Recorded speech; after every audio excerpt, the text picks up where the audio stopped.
Hello YouTubers, welcome to Big Buddha is Watching. I'm Big Buddha. Boy am I having a shit couple of days. I'll spare you the details, but they've been shit, I tell you now. So I thought to cheer myself up, because I've been a bit busy, is I thought I'd do a movie review for you of a good movie and tell you what I thought all about it. Try and take my mind off things, because at the end of the day, you know, I do this for a bit of fun, and it takes me out of the real world for half an hour, and so it's all fun. Yeah, you're probably thinking, oh God, what's happened? Is his mum died? No, nothing bad about that. It's just people are assholes, and you know, I started this channel as for a place for movie lovers like myself to come and discuss their favourite films and have a bit of fun. And so this is what I want to do now, is just talk to you about a great movie and have a bit of fun for a bit. And the great movie I'm looking at today is Brian De Palma's Scarface. Now, I rewatched this the other day. This is an old DVD bought from a car boot sale, probably for about 10p, which is a good price to pay for a great movie. I say a great movie. I mean, it's never actually been like one of my favourites. What I mean by that is, you know, that there are great movies that you'd put on your top 10 list and cite and quote endlessly, and Scarface has never been that for me. It's a movie I've always kind of admired, but not. Gangster movies have never really been a genre that I've loved. There are lots of great gangster movies out there. You know, The Godfather and Donnie Brasco. If there is one I do love, it's probably Once Upon a Time in America. And I especially love the subgenre of gangster movies that we haven't seen in a while, really, but this falls into. It really came along after the Godfather, which is the sort of epic year-spanning rise and fall story that the Godfather really started, and Scarface capitalised on, and so did Once Upon a Time in America, even though, you know, that was more coincidence, because that film was being developed for years before The Godfather came out, and the reason the production of that one was delayed so long was because of the similarities to The Godfather. But we're not talking about The Godfather. I'm talking about Scarface, which I when I watched it the other day, it was the first time in a long while that I'd watched it all the way through, and I was pleasantly surprised how much I enjoyed it. I think it rightfully deserves its reputation as a masterpiece, really.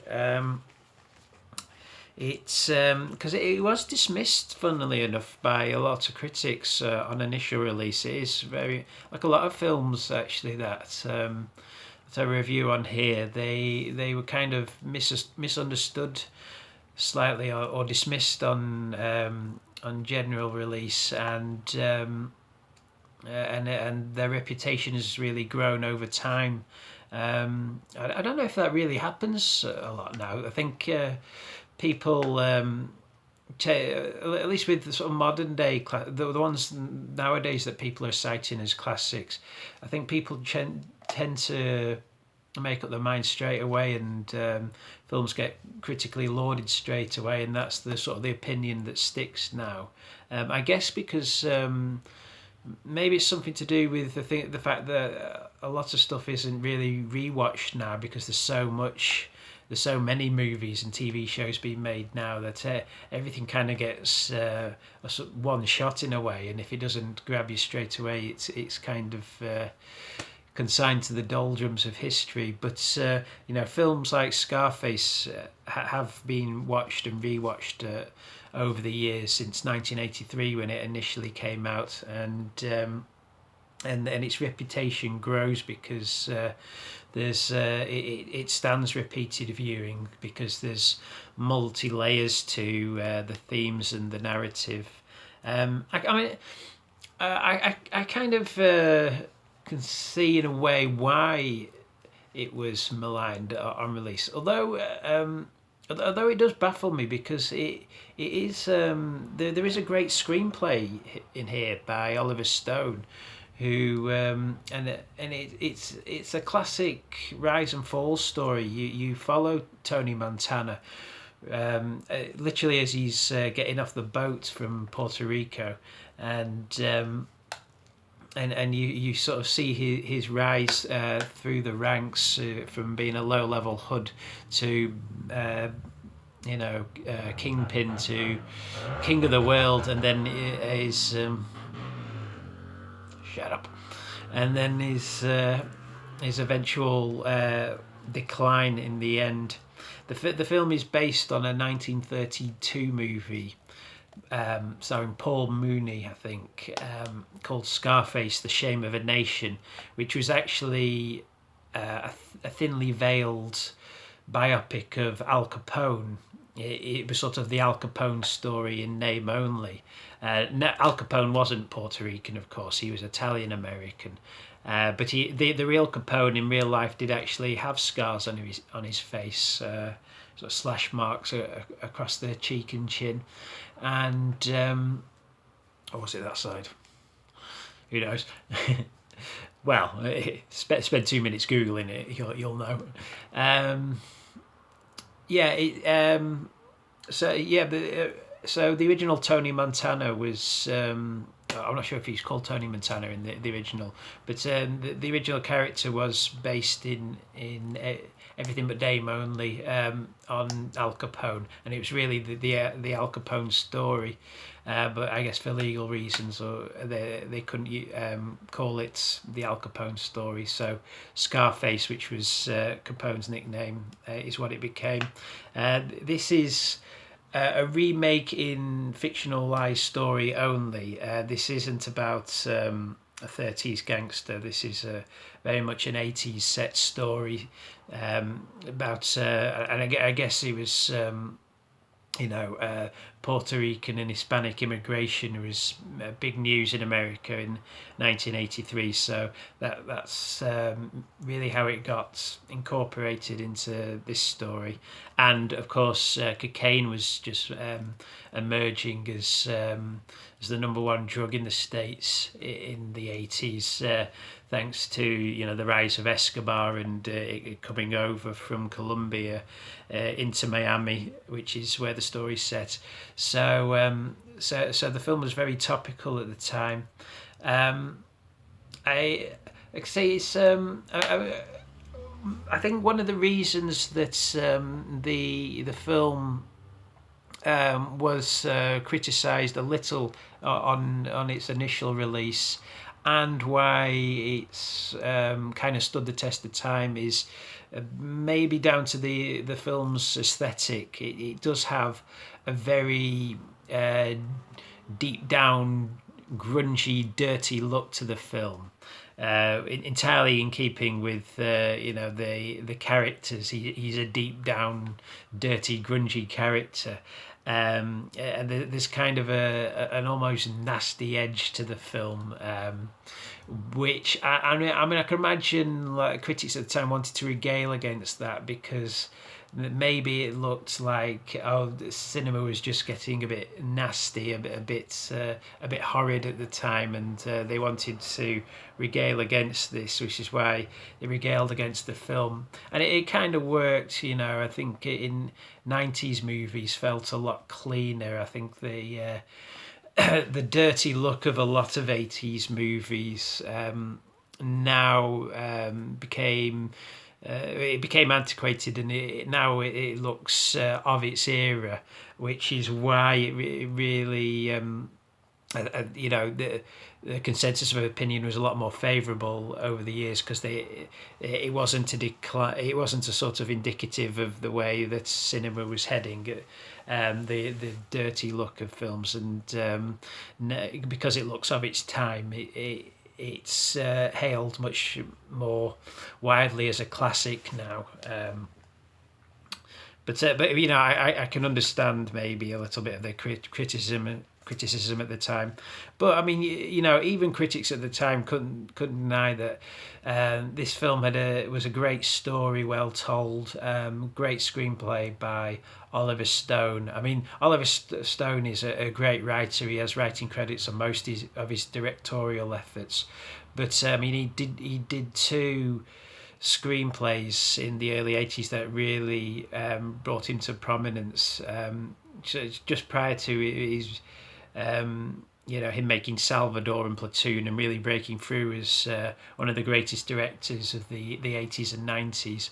The two screenplays that he did for other directors were Alan Parker's Midnight Express and this, and he's a really great writer. You know, I think even if he hadn't had a career later on as a director, I think he would be regarded as one of the great screenwriters now if he just stuck to writing, because this is a great screenplay. You know, just I mean, I assume it was his idea to make when the idea was put forward of remaking Scarface. I'm sure it was his idea to, you know, bring in the Hispanic element and the cocaine and making it a lot more relevant. And there's great monologues in this film. There's one scene in particular that stuck out for me this time was Tony getting drunk in a restaurant and having an argument with his girlfriend or his wife, played by Michelle Pfeiffer, and sort of making a bit of a scene, and then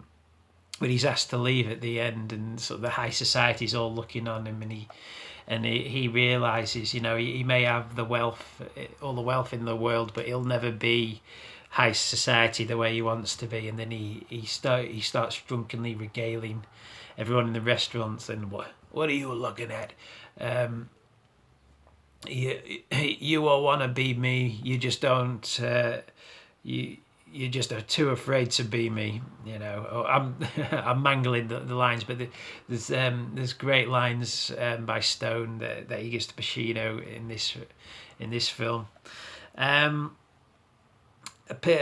talking of Pacino, I mean, like that's the other thing you can't deny about this film is it's such a powerhouse performance at the centre of this film. It's the role of Pacino's career. I think iconic movie roles should be easily imitatable in a funny sort of way. You know, Jack Nicholson in The Shining would be an example. You know, after what, and this is certainly, you know, one of those roles that, you know, after watching it, everybody does their own Tony Montana. You know, everybody said, "Say hello to my little friend" at some point. It truly is a great role, you know, and I mean, Pacino could really do no wrong at this point in his career. He just chews scenery around all the other actors in the film. I mean, there's one other character who's in the film, and he's practically in every scene that Pacino's in. But damned if I could remember him being in the film at all, because he you know, when you're in the presence of an actor of that talent, he kind of just dwarfs the film into himself in a funny sort of way. All eyes are drawn to him. Yeah, he's an amazing actor. He's Al Pacino. He's short, but he acts like, he's short in stature, but he acts larger than he is. You know, I think a lot of really short actors are you'd be forgiven for thinking they're probably really tall in real life, because they act tall, they act larger than life, they act like they can sort of almost hypnotically fool you into thinking that they're bigger than they are. Um, and I have to mention Brian De Palma because I think De Palma is a great director. He is a director that I really admire um, uh, and well enjoy actually. I really enjoy a lot of De Palma's films. You know, The Untouchables is one of my favourite films. I love his early thrillers, Dress to Kill. Um, Blowout, you know, and I mean even things like criticisms that people use to beat De Palma with. Carlito's Way is another great movie. Definitely have to review that at some point if I'm reviewing Scarface. Yeah, criticisms that people level at De Palma are things that even those are the things that I like about him. You know, I like his Hitchcock homages and his homages to other films. You know, because he uses them well. They're not just like nods and winks to other directors. He'll take he stands on the shoulders of giants. Just De Palma. He'll take things from other films like the battleship Potemkin scene with the pram going down the steps, but he'll reuse it in a way that's totally fitting to the story that he's telling. And like in The Untouchables, it's the best scene in the film when the carriage is going down the steps, and it really in slow motion, and it really creates tension in the scene. And he. So he you know he doesn't flat out copy other directors. I think he simply uses their bag of tricks to for his own purposes, and it always comes across well. And I like you know his other flourishes as well, like you know long. There's a long panning shot in Snake Eyes. It's one long continuous take. I think it's like 10 minutes long, and it's just very much impressive. It's impressive to get film actors to do long takes, because America doesn't really have a big theatre tradition the same way that the UK does. So actors are more used to film acting. They're used to their work being cut up and performances created in the editing suite. So it's interesting to see actors attempt long takes in films, because you can tell it's really out of their comfort zone.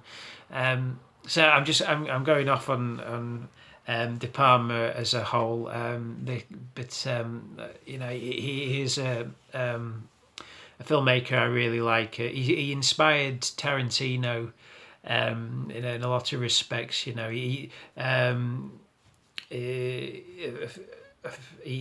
I think Tarantino took let's use a split screen effect to show two different things happening concurrently, and that's totally from De Palma's work. I think he used that in Dress to Kill, but I may be wrong. It's been a while since I've seen that film.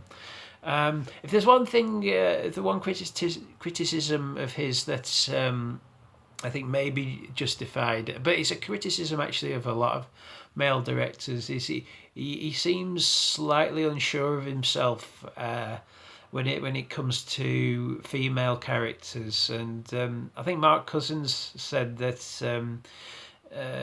he has a habit of turning them into angels, because that's the only way he could. Well, they're either angels or demons, really, and that's very much true of the two central female characters in Scarface. So, you know, on the one hand you have Michelle Pfeiffer, and she, Michelle Pfeiffer is a great actress, and she's good in this, but she plays just a really cold, heartless, almost soulless bitch in this film.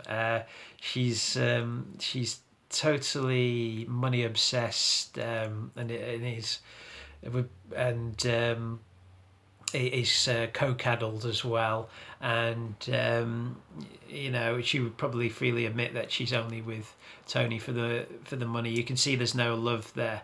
I don't think the two even kiss at any point in the film.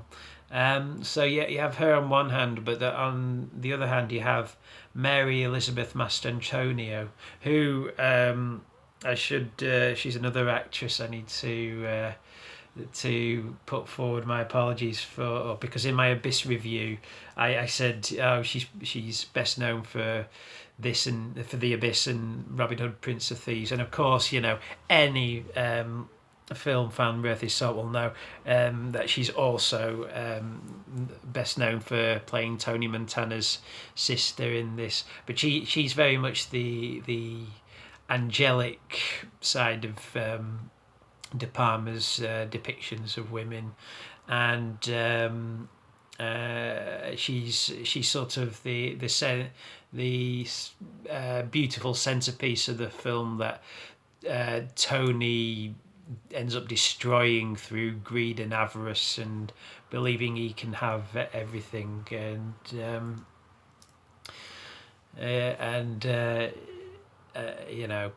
weird sexual designs maybe on his sister. But if you want to read into it that, then so be it.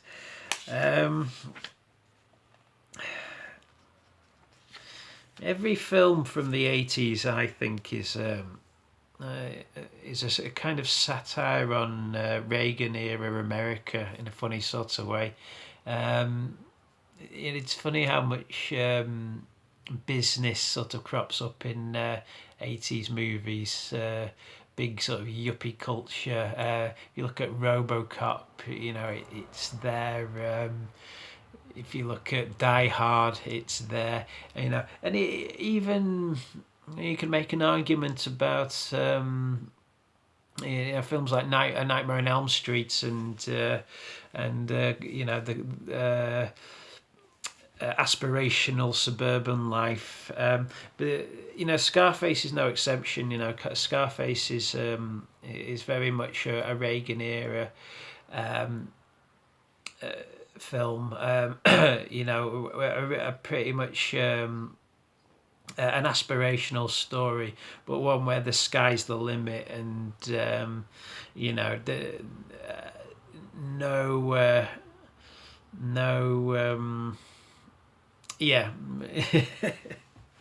there's basically no limit to Tony Montana's aspirations. He's intent on becoming beyond rich in the film.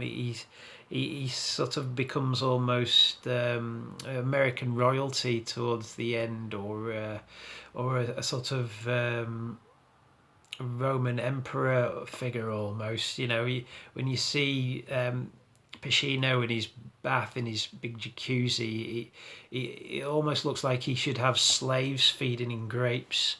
That's how larger than life the character has become, and it was really indicative of the times that he was living in. Tony Montana's taste really has to be called into question as well, because I don't know where I still can't decide whether this was intentional or not, but he has the worst taste in the film. I think it is intentional, because it's kind of pointed out by Michelle Pfeiffer that he dresses horribly. His car is horrible. That's it, and it's true. He has sort of leopard skin print on the leopard fur print on the inside of his car, and then when he gets rich, he buys this huge mansion, almost a castle to live in. But you can buy everything, but you can't buy good taste. And having a jacuzzi right in the middle of the floor and televisions all over the place, and just really sort of horrible decor. It's perfect for the character, but it's also perfect for commenting on 80s excess, and it was a very tasteless decade, and in a way, and Scarface is very indicative of that. You know, it's almost holding a mirror up to America and saying, "Have you seen this?" The film is totally iconic. You know, so that's how you know it's a classic. It's you know, moments of there's just images in this that are seared into the public consciousness, you know, particularly the final scene of Tony, so you know, talking about the Roman Emperor connections. The final scene is almost, you know, Nero walking through the streets of Rome as it burns. Here it's Montana sitting at his desk, piles and piles and piles of money everywhere, and cocaine, and he's just hoovering up the cocaine and slowly destroying his mind and his sanity as he goes. And then and the film ends with the greatest shootout in cinema history, and of course the iconic line, "Say hello to my little friend." And as he pulls the biggest gun he can find out of his arsenal, you know, it's all about it's all dick waggling really in the end. You know, it's all about who's got the biggest gun, who's got the most piles of money, who's got the most piles of cocaine, you know, who's got the biggest house, and that's how he fights back in the end, is with the biggest gun he can find. And although he knows ultimately that his time is up, I think at the end of the film, he goes out in the only way that he can, in a blaze of glory, and the final scene is a whole lot of fun because he does take a few of his enemies down with him, a lot of his enemies down actually with him before he dies, and he almost reaches mythic status when at the end, when he's literally getting shot. You know, he gets shot about 3 or 4 times, and the bullets are just tearing through him, and he carries on standing and says, "Is that the best you got?" And then of course he gets shot in the back, and he lands, you know, the spoils of his war all around him, the huge house, and he sort of lands in prostrate in the pool, in the water below, in the fountain, and the camera pans up, you know, and it just pans over the sign, "The world is yours." Is it "The world is yours"? It sounds like I'm misquoting that. I think it's "The world is yours," which he saw on the LED display of the Zeppelin earlier. You know, great, really well directed by De Palma. I mean, really well directed, not just from an action movie standpoint, but just the De Palma knows where to put the camera in this scene and all through the film. And this is, I think this is De Palma's most sophisticated direction in a way.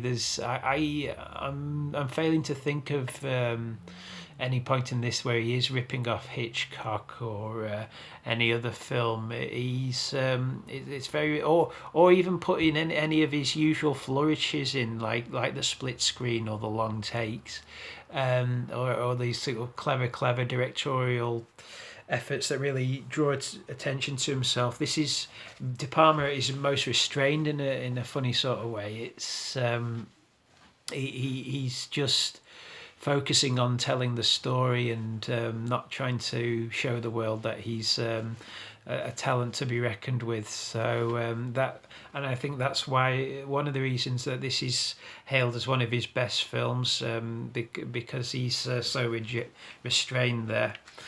The